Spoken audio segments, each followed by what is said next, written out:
आज का एपिसोड कुछ ज़्यादा खास है और इसके दो रीज़न्स हैं। पहला रीज़न ये है कि आज मैंने अपने लोगों की ब्रांडेड टी शर्ट पहनी है। खैर मजाक अलग की बात है, जोक्स अपार्ट। बट जो मेन रीज़न आज का है कि आज हम ये एपिसोड बना रहे हैं मैरिड वुमेन के लिए।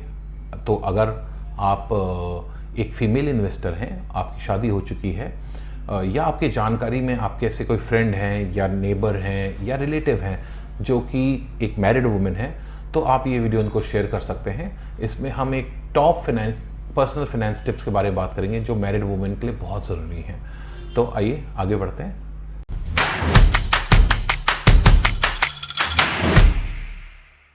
तो आज मैं आपको बताने वाला हूँ वो 5 ऐसे इंपॉर्टेंट पर्सनल फाइनेंस टिप्स जो कि अगर हर मैरिड वुमेन फॉलो करे तो ना ही वो अपनी लाइफ को और ज़्यादा फाइनेंशियली सक्सेसफुल बना सकती हैं, बट इसके साथ साथ वो बहुत सारे ऐसे प्रॉब्लम्स को अवॉइड भी कर सकती हैं जो उनको शायद बहुत परेशान कर सकें फाइनेंशियली।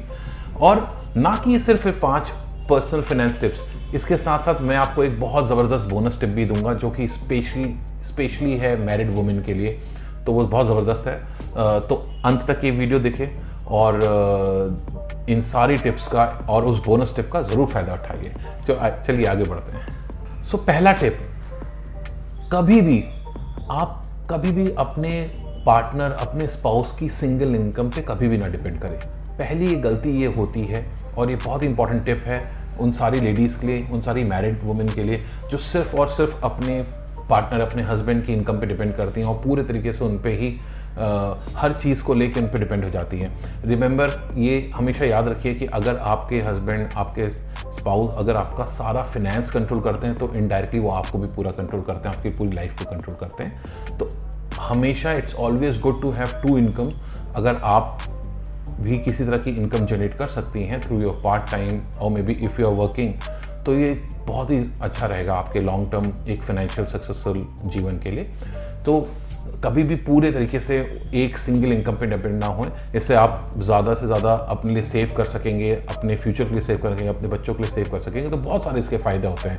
बट कई married ladies post marriage break ले लेती हैं या जॉब छोड़ देती हैं। ऑब्वियसली बहुत सारी रिस्पॉन्सिबिलिटीज़ भी होती हैं, बट कहीं ना कहीं वो सबसे बड़ी और सबसे पहली फाइनेंशियल मिस्टेक होती है जो कि शायद आपको अवॉइड करनी चाहिए। और ये है हमारी नंबर 1 फाइनेंस टिप। दूसरी वो इम्पॉर्टेंट टिप, या आप कहोगे टॉप इन्वेस्टिंग मिस्टेक जो मैरिड वुमेन करती हैं, वो ये करती हैं वो सारे फाइनेंशियल रिलेटेड डिसीजन सब कुछ अपने हस्बैंड पे छोड़ देते हैं। भले ही वो लोन्स लेना हो, भले ही वो इन्वेस्टमेंट्स करना हो, या फिर भले ही वो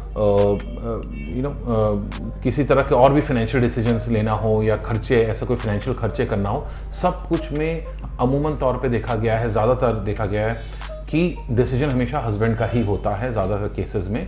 और लेडीज़ थोड़ा सा, क्योंकि ये सब्जेक्ट शायद उनको इतना इंटरेस्ट नहीं करता, या वो इसको इतना इंपॉर्टेंट नहीं मानती, और या उनको लगता है कि हस्बैंड जिसमें ज़्यादा इक्विप्ड है उनके इस मैटर को डील करने के लिए, जो भी रीज़न हो, बट वो सारा कुछ हस्बैंड पे छोड़ देती हैं, विच इज़ नॉट राइट। ये क्यों नहीं है? क्योंकि आप फिर बहुत ज़्यादा कंट्रोल दे देते हो और आप क्या करते, मतलब आप बहुत ज़्यादा डिपेंडेंट हो जाते हैं एक पर्टिकुलर वर्क के लिए।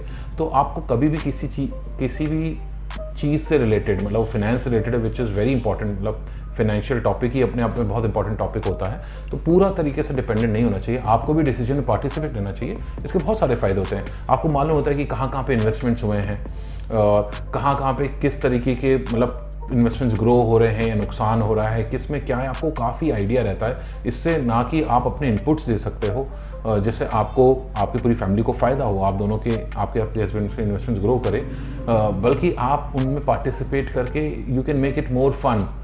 तो एक आप लोग की एक कंबाइंड कपल एक्टिविटी भी बन जाती है वो, if you are dealing in finances together. So ज़रूर कोशिश करिए कि इसमें इन्वॉल्व हो, ना कि इसको अवॉइड करें और इस मिस्टेक्स को करने से बचें। तीसरी मिस्टेक कई बार हमने देखा है कपल्स में, जब फाइनेंशियल प्लानिंग जब वो लोग करवाते हैं, तो तीसरी मिस्टेक क्या हो जाती है कि जब दोनों लोग कमा रहे हैं, हस्बैंड भी कमा रहा है, वाइफ भी कमा रही है, और मान लीजिए दोनों की सैलरीज में डिफरेंस है, मान लीजिए हस्बैंड ज़्यादा कमा रहे हैं, वाइफ कम कमा रही है, बट जब इन्वेस्टमेंट्स की बात आती है या लोन्स की बात आती है, तो बहुत बराबर की हिस्सेदारी में में कई बार जा रहा होता है कि दोनों बराबर का पैसा जमा कर रहे हैं या दोनों बराबर का वो कर रहे हैं। आप कोशिश करिए इसको प्रोपोर्शनली परसेंटेज में ले आइए। सो इससे क्या होगा कि आप दोनों के ही पास प्रोपोर्शनली डिस्पोजेबल इनकम बचेगी, जिसको आप अपने इंडिविजुअल पर्सनल खर्चों पे भी खर्च कर सकते हैं। प्लस आप अपना धीरे धीरे आप उस हिसाब से अपने हिसाब से पैसे को खर्च करके अपने हिसाब से पोर्टफोलियो ग्रो कर सकते हैं। तो ये वाइस वर्सा भी हो सकता है। अगर वाइफ ज़्यादा कमा रही है, हस्बैंड कम कमा रहे हैं, तो ऑब्वियसली वो उस हिसाब से भी कर सकते हैं। इक्वल उससे करने से क्या होता है कि भाई अगर आप इक्वल EMIs पे कर रहे हैं या इक्वल इन्वेस्टमेंट कहीं पे कर रहे हैं, तो अगर आप कम कमा रही हैं और सैलरी आप वर्किंग वुमेन हैं, आप कम कमा रही है, तो आपके पास बाकी खर्चों के लिए अपने इंडिविजुअल करके बहुत कम पैसा बच जाएगा। मगर अगर प्रोपोर्शन में अगर आप करेंगी तो ठीक ठाक पैसा बचेगा। तो ये बहुत इंपॉर्टेंट टिप है, और ये बहुत अगर आप इसको दूसरे नज़र से देखें तो मिस्टेक हो सकती है अगर आप बराबर हो कर रहे हैं। तो इन चीज़ों का ज़रूर ध्यान रखें, और ये हमारी टिप नंबर 3 है। चौथी टिप है ज्वेलरी बेस्ड इन्वेस्टमेंट ज़रूर करें। ये सुनने बड़ा अजीब सा लगता है क्योंकि लोग कहते हैं ज्वेलरी ना खरीदें, बहुत अच्छा इन्वेस्टमेंट नहीं है। बट एक मैरिड वुमेन के लिए ना ज्वेलरी लेना बहुत इंपॉर्टेंट इन्वेस्टमेंट हो सकता है। क्यों हो सकता है? क्योंकि हिंदुस्तान में हिंदू एक्ट में क्या है कि स्त्री धन का एक कॉन्सेप्ट है। स्त्री धन के अंदर वो सारी चीज़ें आ जाती हैं, स्पेसिफिकली ज्वेलरी तो आ ही जाती है जिसमें सिर्फ और सिर्फ फीमेल्स का ही हक माना गया है। तो स्त्री धन जैसा नाम ही से पता चल रहा है, ये सारा का सारा जो भी शादी में रिलेटेड आइटम्स मिले, मेनली उसमें ज्वेलरी होता है, वो सब कुछ की ओनरशिप आपके पास ही रहती है। तो गॉड फॉरबिड, भगवान ना करे, कभी हमने देखा है कई बार कई मैरिजेस सक्सेसफुल नहीं होती और सेपरेशन होता है। ऐसे केसेस में स्त्री धन हमेशा फीमेल को ही मिलता है। तो अगर आप हार्ड एंड मनी आपकी है, भले आपको गिफ्ट मिला अपने पेरेंट्स से या आप अर्न करके कमा रहे हैं, jewellery investment is always good. एक तो आपके स्त्री धन में काउंट होता है, आपको सिक्योरिटी देता है for life long. Secondly, jewellery आप पहन के यूज़ भी कर सकते हैं, and you go to parties and flaunt your jewelleries, new designs. So obviously दोनों हाथों में लड्डू है। तो and this is tip number 4। पांचवी टिप जो बहुत ज़रूरी है कि कभी भी कोई भी ऐसा जॉइंट लोन लेने से बचें।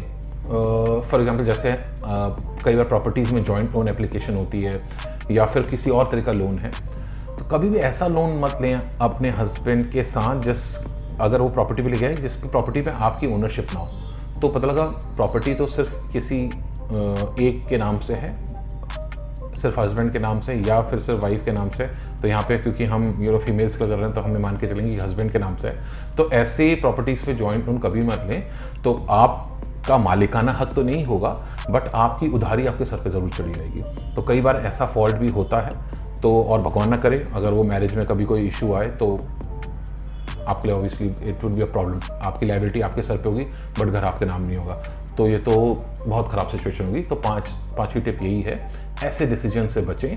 हमेशा ऐसी प्रॉपर्टीज़ में ही लोन लें या कोई ऐसे जॉइंट एसेट में लोन लें, कुछ भी उसमें जिसमें आपकी हिस्सेदारी भी बराबर की हो या उस प्रोपोर्शन में हो जिस प्रोपोर्शन में आप लोन ले रहे हो, जो समझदारी की बात है। अदरवाइज बेकार में लोन ना लें, है ना, याद रखें इसको। टिप नंबर 5,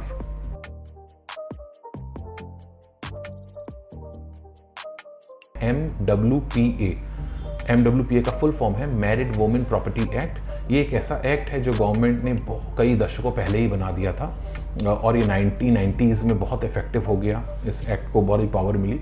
इस एक्ट के चलते आप कोई भी अगर इंश्योरेंस पॉलिसी आपके हस्बैंड अपने नाम से लेते हैं, तो मान लीजिए आपके हस्बैंड ने अगर 1 करोड़ की इंश्योरेंस पॉलिसी ली या 2 करोड़ की इंश्योरेंस पॉलिसी ली और उसमें अगर आप नॉमिनी हैं और वो पॉलिसी MWPA एक्ट के अंदर ली गई है, तो ऐसा कोई भी पॉलिसी या ऐसा कोई भी इन्वेस्टमेंट वाली पॉलिसी कभी भी किसी भी क्रेडिटर या किसी भी बैंक या किसी भी और के थ्रू या कोई और फैमिली मेंबर के थ्रू, वो आपके इन लॉज हो कुछ भी, वो कभी भी क्लेम नहीं कर सकते। इसकी हमेशा ओनरशिप आपके नाम पे ही रहेगी। मतलब इस तरह की कोई भी चीज़ कोई भी चैलेंज नहीं कर सकता, कभी भी वो डिस्प्यूट में नहीं जा सकती। ये बहुत स्ट्रॉन्ग एक्ट है और ये इतना खूबसूरत एक्ट है मैरिड वुमेन के लिए, इतना स्ट्रॉन्ग एक्ट है कि इसके ऊपर हम एक स्पेशली एक वीडियो बनाएंगे बहुत जल्दी। तो आपने अगर मेरा चैनल सब्सक्राइब नहीं किया है, लाइक नहीं किया, तो ज़रूर लाइक सब्सक्राइब ये सब कर ही दें, जिससे आप इस तरह के इंपॉर्टेंट अपडेट्स देख पाएँ, इंपॉर्टेंट वीडियोज़ देख पाएँ और इन चीज़ों का फ़ायदा उठा पाएँ। तो ये एक्ट के पे मैं आपको बता रहा हूँ, ये बहुत ही ब्यूटीफुल एक्ट है, it's a very strong act. और अगर कोई मैरिड वुमेन है और आपके हस्बैंड पॉलिसी ले रहे हैं, प्लीज़ इंश्योर कि वो MWP एक्ट के अंदर लें। तो इससे ना ही आपके लिए अच्छा है बल्कि आपके हस्बैंड के लिए बहुत ये पीस ऑफ माइंड बढ़ाता है, क्योंकि उनको मालूम है कि आगे चल के ना कोई क्रेडिटर, ना कोई बैंक, ना कोई और किसी भी तरह का डिस्प्यूट या क्लेम उस पैसे पे नहीं कर सकता जो पैसा MWP एक्ट के अंदर जोड़ा गया हो या इंश्योरेंस के थ्रू लिया गया हो, वो हमेशा हमेशा उसकी वाइफ को ही मिलेगा, जिससे बच्चों की फ्यूचर का हमेशा ध्यान रखे जाए। तो it's very important, just remember this MWP act, और बहुत जल्दी हम इस पर वीडियो भी बनाएंगे। तो ये थी आज की हमारी top 5 tips with the bonus tip as promise. तो प्रॉमिसेस पूरी की हैं और आगे भी बहुत सारे वीडियोस आने वाले हैं, और ऐसे और वीडियोस आने वाले हैं जो कि फीमेल सेंट्रिक वीडियोस बनाएंगे, सिंगल वर्किंग वुमेन के ऊपर बनाने वाले हैं, मैरिड वुमेन के ऊपर बनाने वाले, टॉप मिस्टेक्स या चैलेंजेस जो वुमेन इन्वेस्टर्स को आते हैं उनके ऊपर बनाने वाले हैं। तो इस चैनल ज़रूर सब्सक्राइब कर दें और लाइक भी करें और कमेंट्स करके बताएं कि आपको ये वीडियो कैसे लगा, या और फीडबैक शेयर करें कि हम और किन किन वीडियोज़ पे आपके लिए किन किन टॉपिक्स पे वीडियोज़ बना सकते हैं। Thank you, have a good day.